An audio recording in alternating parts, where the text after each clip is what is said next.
BMW, or Bayerische Motorenwerk, which translates to Bavarian Motor Works. And that is exactly what they were when they were founded in Munich in 1916. They were building airplane engines. In 1919, a BMW aircraft engine powered a plane to a world altitude record of more than 32,000 feet.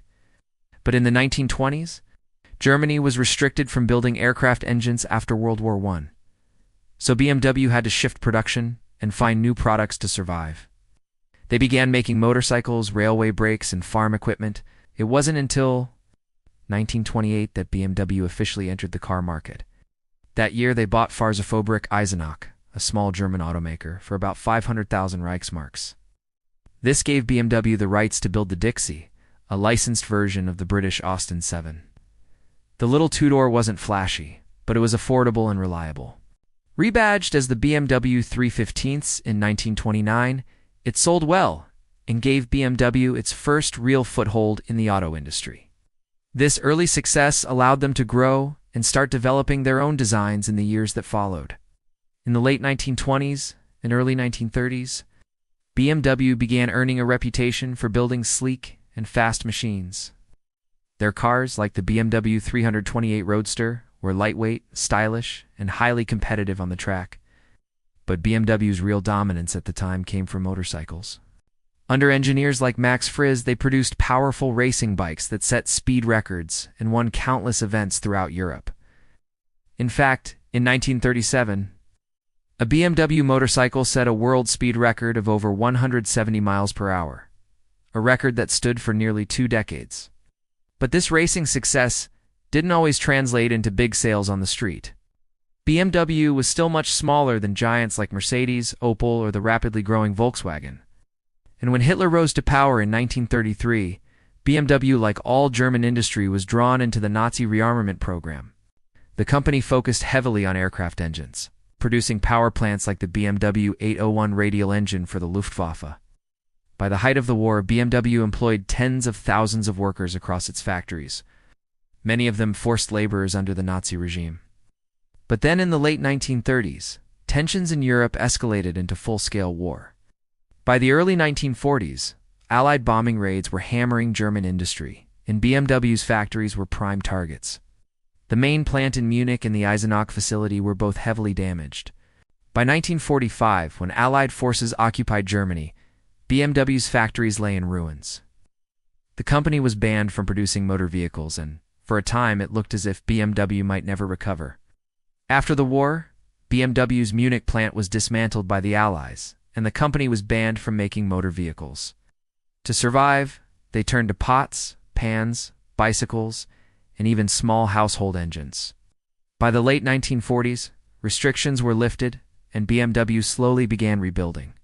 Daimler-Benz, the parent of Mercedes, was preparing a takeover, but the deal was blocked at the last moment. Instead, wealthy industrialist Herbert Quandt stepped in and invested heavily in BMW, saving the company from collapse.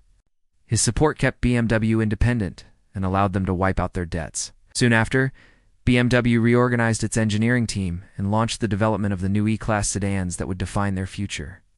So with very limited resources, BMW's engineers set out to design an affordable, fun, and practical sedan.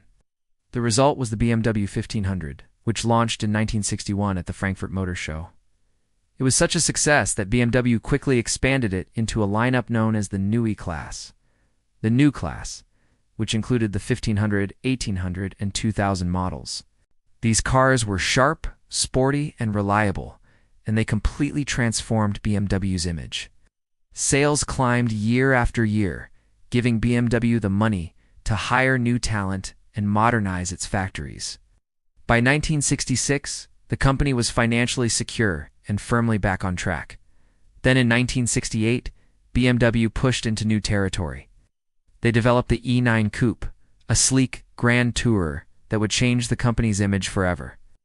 Under the direction of BMW Motorsport, the E9 platform was transformed into a full-blown race car called the 3.0 CSL, nicknamed the Batmobile for its wild wings and bodywork.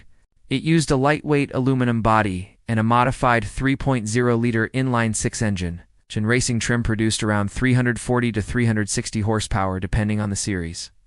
With that power and its radical aerodynamics, the CSL dominated European touring car racing through the 1970s, winning 6 European touring car championships and cementing BMW's reputation as a motorsport powerhouse.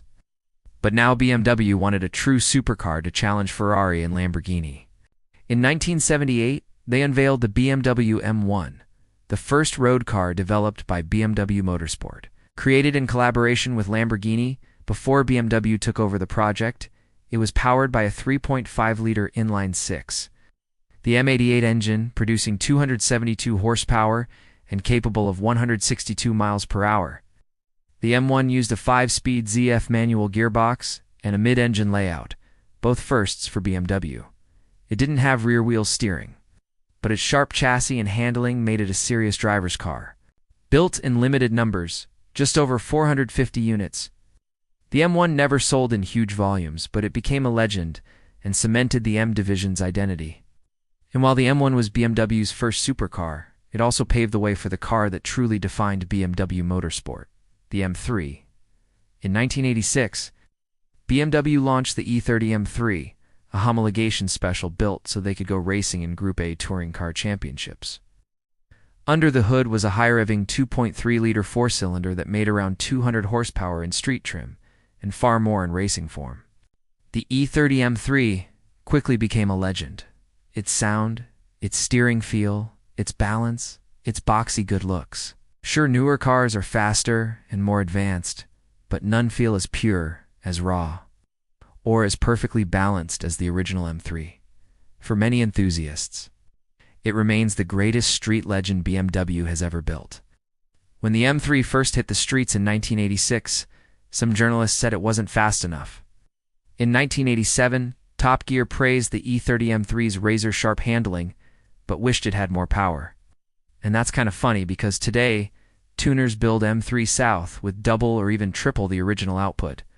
The M3 was based on the E33 series platform, which meant the road cars had to meet strict emissions and safety standards. So while the race versions were faster, the street version was still fully legal and practical. What made the E30 M3 special was that it brought true motorsport DNA into an affordable sports coupe. In Europe, it became a touring car legend, but in America, it also built BMW's reputation in a brand new way. The M3 showed us drivers that BMW wasn't just about luxury, it was about performance too. And then, BMW repeated the formula with the E34 M5 in 1988. Once again, it wasn't the outright fastest car on the road, but it delivered something unique. A hand-built, naturally aspirated inline-six that revved to nearly 7,000 RPM and made 311 to 335 horsepower. Just like the M3, the magic was in the chassis. Perfectly balanced, precise steering, and everyday usability. It proved that BMW could build a family sedan that handled like a true sports car. BMW continued to dominate racing throughout the 1980s and 90s. Their most extreme creation was the BMW M1213's Formula One turbo engine, which in qualifying trim produced over 1,400 horsepower, the most powerful F1 engine ever built. Imagine that kind of power in the 1980s. But while it was brutally fast, it wasn't exactly bulletproof. Drivers and engineers nicknamed it the hand grenade because the engines were so highly stressed they could blow apart at any moment. Still, when they held together, nothing could touch them. Anyway, BMW's legendary status in motorsport carried into the 1990s with the arrival of the E36 M3. But instead of the old 14 four-cylinder, the new car used BMW's first straight 6M engine, the 3.0-liter S50, in European spec. It produced 286 horsepower, and later versions made even more. The E36 wasn't lighter than the E30, but it was more powerful, more refined, and much quicker. On the track and on the street, the E36 proved that BMW could evolve the M3 into a faster, more sophisticated machine without losing its soul. And the E36 M3 set the stage for another legend, the E60 M5. Introduced in 2005, its styling was controversial, but what really mattered was under the hood. It came with the 5.0-liter S85 V10 engine, producing 500 horsepower and revving to 8,250 RPM, paired with a Formula One-style sequential manual gearbox. The E60 M5 delivered one of the most thrilling driving experiences ever in a sedan. Many enthusiasts still call it the greatest M5 of all time.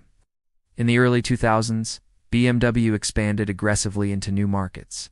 They launched the X5 in 1999, their very first SUV, which helped spark the luxury SUV boom. They had already acquired the rights to Mini back in 1994 as part of the Rover Group. And in 2001, BMW relaunched the brand with the modern Mini Cooper, saving it from extinction. And in 1998, BMW struck a deal with Volkswagen to secure the rights to build Rolls-Royce cars, officially taking full control of Rolls-Royce motor cars by 2003. But all of this growth also brought more bureaucracy and corporate-style decision-making, which showed up in cars like the E65 7 Series. Launched in 2001, it was one of BMW's most controversial models. It introduced the radical bangle but styling in BMW's first eDrive system, which was confusing and frustrating for many buyers. The car wasn't T-slow. In fact, it offered strong V8 and V12 engines, but it was heavy, complex, and plagued with reliability problems. While it sold reasonably well, the E65 damaged BMW's image and became one of the most divisive cars they'd ever built. But luckily, the E92 and E93 M3 came along to remind everyone what BMW was all about. BMW continued to push the boundaries with wild engines like the S85 V10e. Found in both the E60 M5 and the E63, E64 M6, this 5.0-liter naturally aspirated V10 was inspired by Formula One technology of the era and revved all the way to 8,250 RPM with 500 horsepower on tap. It gave both the M5 and M6 an otherworldly soundtrack and cemented them as two of the most extreme cars BMW has ever built. BMW hasn't quite been the same since Chris Bangle left in 2009. His bold designs were polarizing at the time, but they gave BMW a distinct identity. In the years since, many of BMW's sedans have faced criticism for oversized grilles and overly aggressive styling. Some fans even joke they look more like sea creatures than classic sports sedans. Under the hood, things changed too. After the higher-revving V10 in the E60 M5, only the E92 M3's V8 carried on that tradition, revving to 8,400 RPM. Since then, most new BMWs have relied on turbocharging for power, rather than naturally aspirated engines that scream to the red line. But BMW isn't done yet. They continue to compete in racing today, from touring cars to endurance events, and they're also pushing hard into electric mobility. In 2013, they launched the first models of their new i-brand, the i3 City EV and the i8 plug-in hybrid sports car. Since then, the lineup has expanded to include cars like the i4 M50, the iX SUV, and the i7 luxury sedan. And while there isn't a fully electric M3, M5, or M8 yet, BMW has already confirmed that the future of M will include high-performance EVs. BMW really is the ultimate driving machine. They rose from the ashes of World War II, reinvented themselves through the new E-Class, and went on to dominate racing with icons like the CSL, the M1, and the M3. Along the way, they built some of the greatest sports sedans and coupes the world has ever seen. From screaming naturally aspirated engines to the cutting edge of electric performance, BMW has always found a way to stay at the front. What more can you ask for? If you enjoyed this video, don't forget to hit that like button. It really helps the channel. I'll be covering more legendary car companies and the wild stories behind them, so make sure you subscribe so you don't miss out. And if you want to dive into another classic brand right now, just click here. Thanks for watching, and I'll see you in the next one.